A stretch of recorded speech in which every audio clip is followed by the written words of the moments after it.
कम्मरै भातना नाचन नाचन कम्मरै भातना ओहो कम्मरै भातना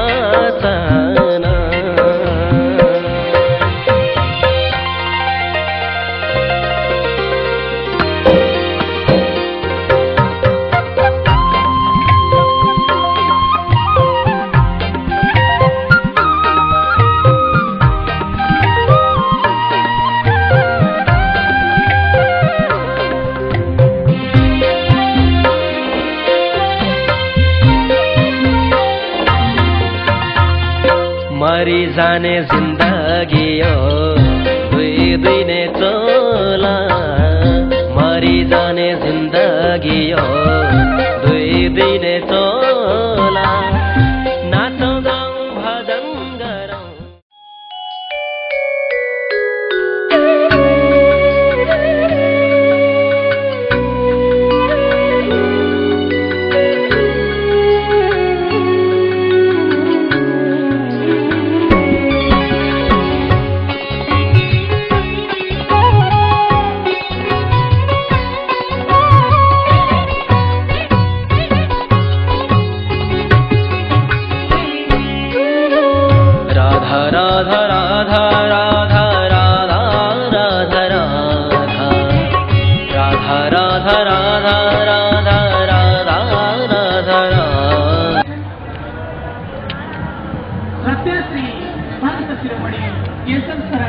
गुरुदेवजीको हस्तकर कमलबाट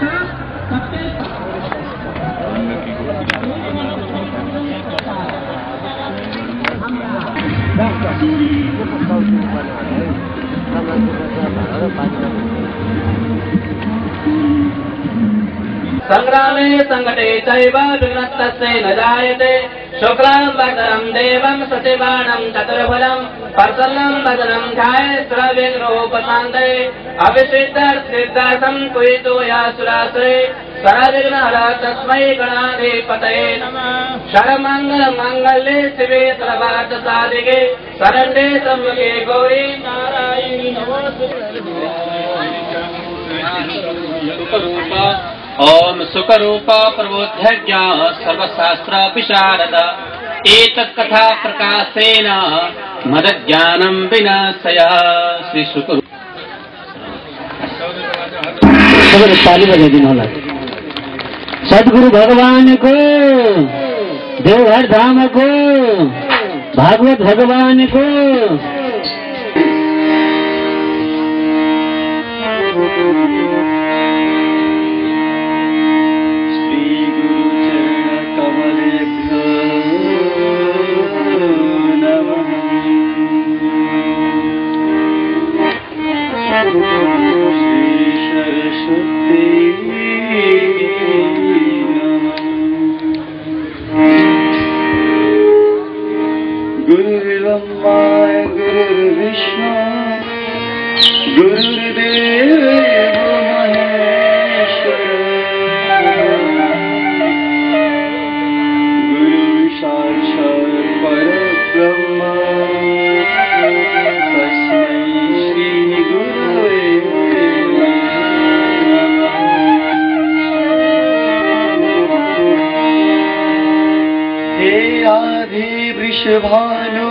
भानुभूपतनये सर्वेश्वरी राधिके हे कृष्ण कमनीय कोकिलरूपे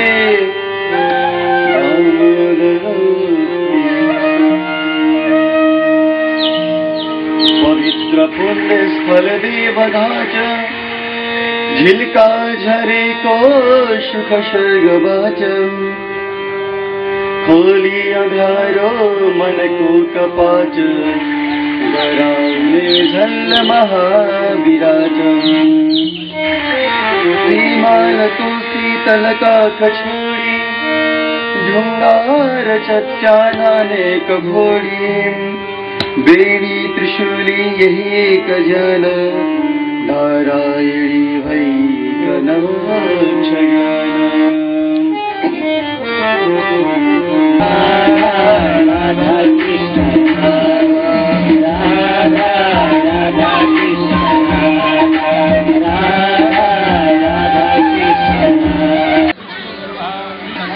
परात्पर स्वामी अकार करुणा वरुणालय भक्तवान कल्पतरु कड़ित दुति विनंदित बालकृष्ण लाल को अति कृपाले अतिशय कृपाले मेरो आफ्नै सौभाग्य हजुरको पनि सौभाग्य यस पवित्र तीर्थस्थल देवघाटमा प्रातःकालमा परम पूज्य श्री खेमराज केशव शरणज्यू महाराजले पनि भन्नुभएको थियो, आहा हाम्रो देवघाट नेपालका तीर्थहरूको महिमा। हामी कति बडभागी छौँ है,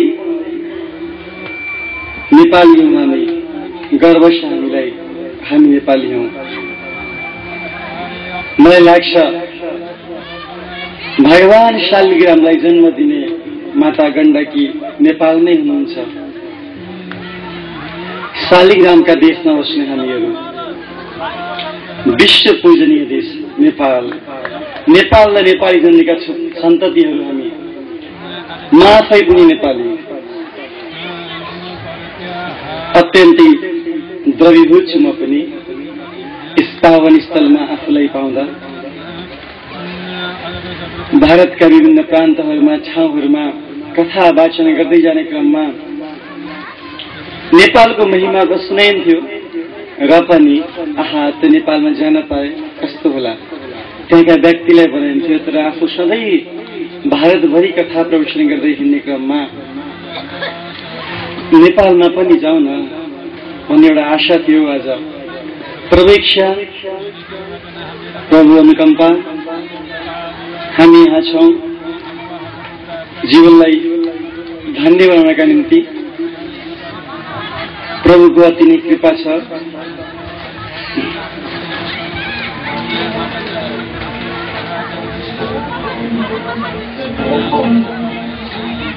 भक्तेश्वर भगवान को जय, भागवत भगवान को जय। आउनुहोस्, पावन मंगलमय सत्रको शुभारम्भ त बिहान भइसकेको छ पूज्य महाराज श्रीबाट। अब हामीहरू यस सत्रको शुभारम्भ गरौँ। जीवन पर्यन्तको गरेको भाग्यले यस जीवनमा कथा सुन्न अवसर पाउँछौँ हामीले। जीवन अति नै सुमधुर छ। हामी किन आएको, हामी जाने कहाँ हो र हामीले गएर गर्ने के हो, यी सबै कुराहरूको ज्ञान शास्त्रमा हुन्छ। शास्त्र पढेपछि, शास्त्र सुनेपछि जीवन जिउने कलाहरू हामीहरू जानिन्छ। जीवन कसलाई भन्ने, कसरी जीवन जिउने, बाटो के हो, कतिपय प्रश्न हुन्छन्। कथा सुनेर जीवनमा परिवर्तन कसरी? हामी सबै व्यक्तिहरू यहाँ बसेर कथा सुनिरहेका छौँ। कथा सुनेर कसरी जीवन परिवर्तन हुन्छ त प्रश्न हुन्छ नि है। सानो ध्वनिले कथा सुनेर, सुमधुर आवाज सुनेर, त्यो आवाजले, त्यो स्वरले, त्यो ध्वनिले कसरी हाम्रो जीवन परिवर्तन गर्छ त प्रश्न उठ्छ सबैमा। तर कथाले त हो नि जीवनमा परिवर्तन ल्याउने, होइन र? कथा नभए जीवन नै के हुन्थ्यो र? मात्रै 2-4 दिनको जीवन आखिर सबै जाने त होइन। जहाँबाट आएका थियौँ हामी त्यहाँ भोलि अवश्य फेरि जानै नै पर्छ। जब जान छ एक दिन, त जीवनलाई बुझ्ने प्रयास किन नगर्ने? हामीले जीवनलाई बुझ्नु पर्यो, शरणागति हुनु पर्यो, भगवानको शरणमा जानु पर्यो, जीवनलाई आनन्दमय बनाउनु पर्यो। सानो आवाज सुनेर सत्सङ्गले व्यक्तिको पूर्ण जीवन परिवर्तन गरिदिन्छ। फेरि प्रश्न होला, महाराजजी जीवन कसरी परिवर्तन हुन्छ? शरीर त त्यही रहन्छ है। कथा सुनेर बडीको स्ट्रक्चर होइन, लाइफको क्यारेक्टर परिवर्तन हुन्छ। स्ट्रक्चर त्यही हुन्छ तर क्यारेक्टर परिवर्तन हुन्छ। व्यक्तिको जीवन जिउने शैली परिवर्तन हुन्छ। सानो आवाजले बिहान व्यक्ति मरणासन अवस्थामा हुन्छ। मरणासन अवस्थामा, सुषुप्त अवस्थामा सुतिरहेको व्यक्ति आमाको सानो सुमधुर स्वर, बाबु उठ त बिहान भयो। सानो स्वरले व्यक्तिको जीवन पुरै परिवर्तन गराउँछ। त्यो मरणासन अवस्थामा रहेको व्यक्ति जागृत हुन्छ, त्यो विभोष व्यक्ति उठ्छ। त्यस्तो दिव्य कथाले जीवन परिवर्तन नगराउला त? सुषुप्त अवस्थामा रहेको व्यक्तिको जीवन कथाले सुनेर परिवर्तन हुन्छ। धेरै जन्मको भाग्य उदय भएपछि मात्रै जीवनमा सत्संग सुन्ने अवसर पाइन्छ। त्यो सत्संग सुन्ने अवसरबाट हामी कहिल्यै पनि वञ्चित हुनु भएन। जीवनलाई परिवर्तन गर्नका निम्ति भए पनि हामीले सत्संग सुन्नुपर्छ। भाग्योदयेन बहुजन्म समर्जितेन सत्संगमं चावते पुरुषो यदा वै अज्ञाहेतुकृतमोहमनन्धकार वासं विदाय हि तदोदयते विवेकम्। सत्संग सुनेपछि अज्ञान मेट्छ, अन्धकार मेटिन्छ आफूभित्रको। अन्धकार के छ हामीभित्र भन्दा अज्ञान हेतु हामी अज्ञानी छौँ। ज्ञान त छ। समय यस्तो छ, मलाई अचम्म लाग्छ एउटा कुरा भन्दा, पढ्न सबैलाई आउँछ होइन र? हाम्रा दिदीबहिनी दाजुभाइहरू कसैले एमए गर्नुभएको छ, कसैले एमएड गर्नुभएको छ, पढ्न सबैलाई आउँछ। तर के पढ्न पर्छ त कसैले आउँदैन है। सबैले पढ्छौँ तर के पढ्ने, के पढ्न पर्छ जीवनमा त्यो कसैलाई थाहा छैन। आहा,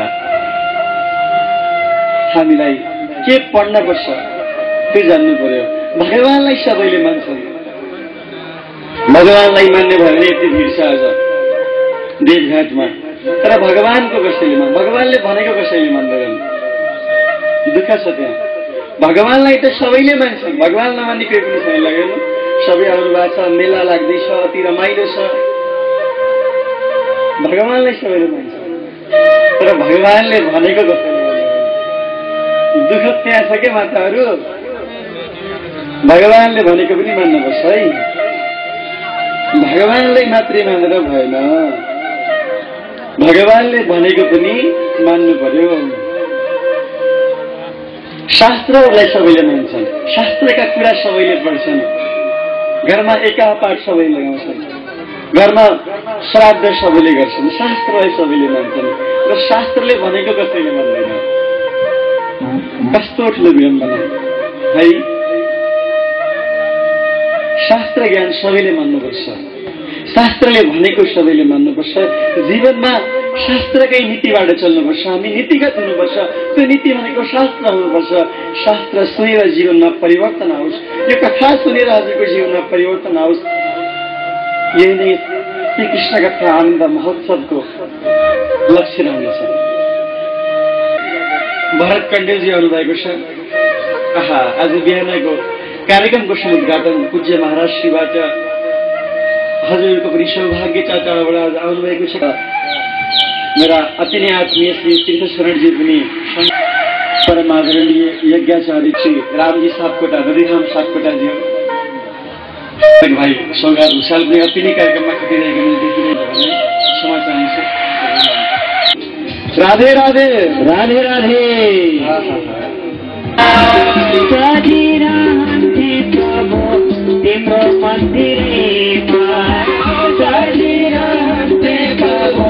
तिम्रो मन्दिरमा भागवत लागो प्रभु, तिम्रो मन्दिरमा भागवत लागो प्रभु। तिम्रो भनिरहेका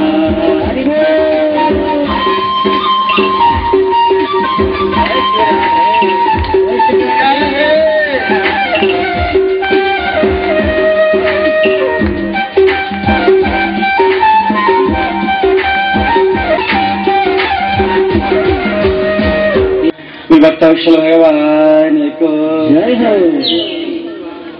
आहाई पुराण लाग्यो प्रभुको मन्दिरमा। आज हामी पुराण सुन्न कथा सुन्न एकत्रित भएका छौँ। I think without spiritual science is blind. Science is blind. बिना आध्यात्मिक विज्ञान अंग हुन्छ। आत्माको कुरा सुनौँ। बिहान पूज्य महाराज आत्माको कुरा सुन्ने काम गरौँ। आउनुहोस्, दुःख लाग्यो, किन म सन्तुष्टि छैन? असन्तुष्टिको कारण के त? व्यासी महाराज असन्तुष्ट हुनुहुन्छ, अति नै असन्तुष्ट हुनुहुन्छ व्यासी महाराज। बसेर सोच्दै हुनुहुन्छ, पुस्तक लिएर हजुरको अगाडि हिँड्दै हुनुहुन्छ व्यासी महाराज। व्यासी महाराजले मेरो जीवनमा उत्साह छ, मनमा ज्ञान छ, तर त्यो ज्ञान किन सदुपयोग गर्न सकिनँ मैले?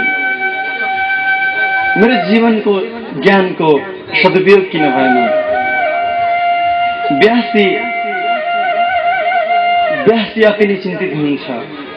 चिन्तित व्यासीलाई सम्झाउनका लागि एउटा आवाज त्यो वनमा गुन्जिरहेछ। आज कतै नारायण नारायण पो हो कि है?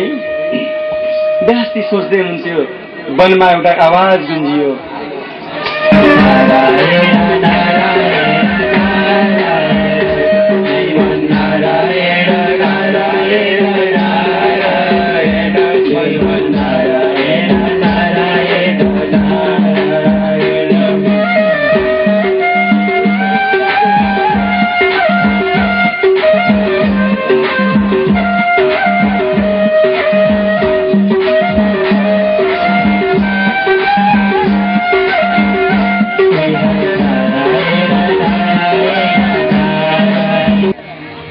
नारायण नारायण नारायण नारायण।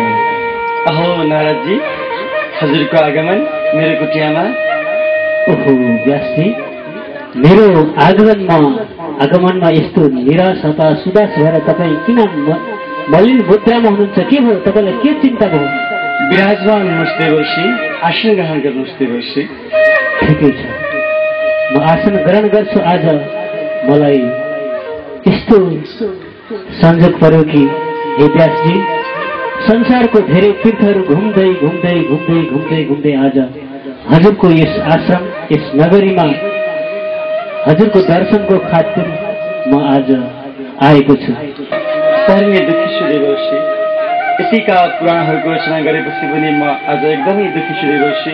ओहो, के को दुःखी? कस्तो दुःखी? मानव भएर कहिले पनि दुःखी हुनु हुँदैन। हेर्नुहोस् व्यासजी, तपाईँले 17 पुराणको रचना गर्नुभयो। त्यति ठुलो शक्तिशाली महाभारत जस्तो उपपुराण पनि रचना गर्नुभयो। नारायण नारायण, फेरि किन दुःखी? के को लागि दुःखी?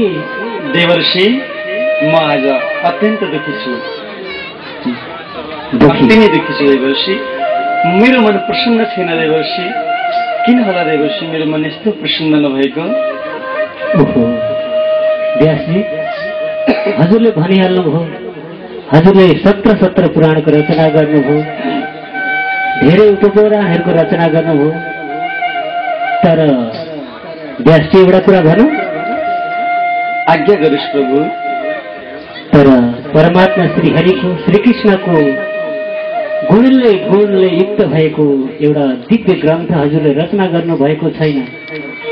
यदि मेरो आज्ञालाई मान्नुहुन्छ भने यस्तो ग्रन्थ सृजना गर्नुहोस् जसद्वारा भगवानका परम भक्तहरू त्यो पुस्तक पढेर सदा सर्वदा श्रीहरिमै दिन बिताउन सकुन्, त्यस्तो एउटा ग्रन्थको निर्माण गर्नुहोस्।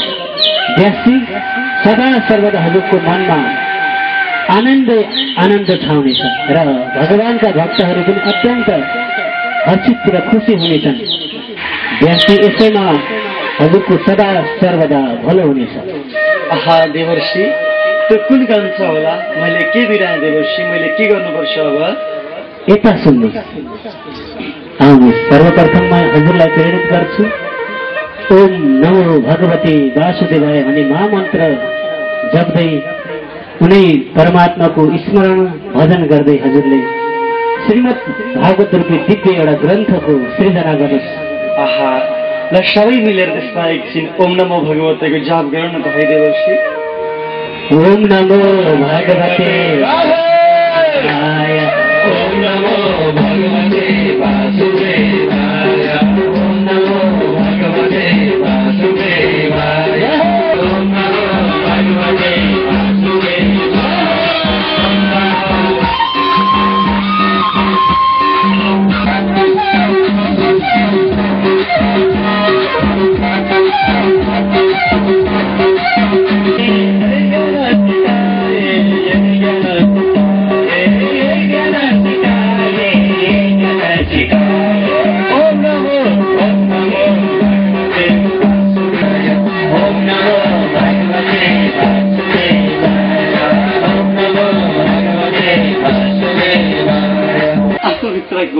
कमीलाई चिन्नुलाई पुराणमा शास्त्रमा प्रवेश गर्ने पहिलो खुड्किलो हुन्छ।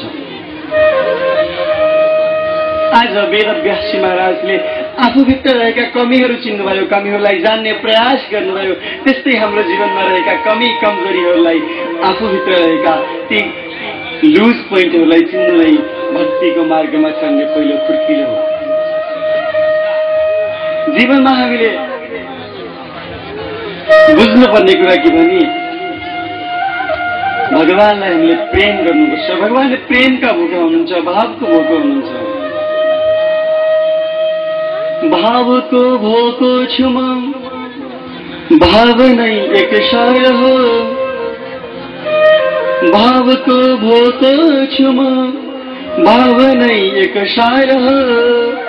जसले मलाई भावले भज्यो उसको बेड़ा पार हो। जसले मलाई भावले भज्यो उसको बेड़ा पार हो। हनुमानजीको पूजाले भगवान पाइँदैन। भगवानलाई प्राप्त गर्नु छ भने प्रेम चाहिन्छ, लभ चाहिन्छ, नेचुरल लभ, डिभाइन लभ।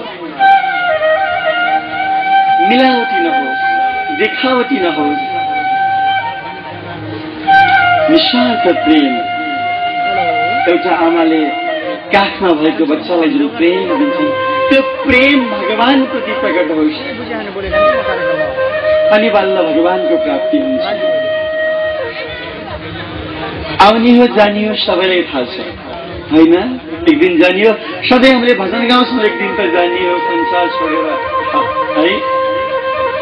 तर भगवान प्रतिको त्यो नेचुरल प्रेम उद्गार भित्रबाट हुनुपर्छ। त्यसपछि मात्रै भगवानको प्राप्ति हुन्छ। जीवनमा हामीले मन्दिर त हामी सधैँ जान्छौँ, पूजा हामीले सधैँ गर्छौँ, घरमा नाना विधिका पूजाहरू पनि हामी सधैँ लगाउँछौँ। तर हामीभित्र त्यो प्रेम प्रकट हुन सक्दैन। किन होला त्यस्तो? हामीभित्र भगवान प्रतिको त्यो प्रेम सरल भाव प्रकट हुन सक्दैन। त्यो सरल भाव किन प्रकट हुँदैन? त्यो हुनु पर्यो। त्यो भाव प्रकट भएपछि मात्रै भगवानको दर्शन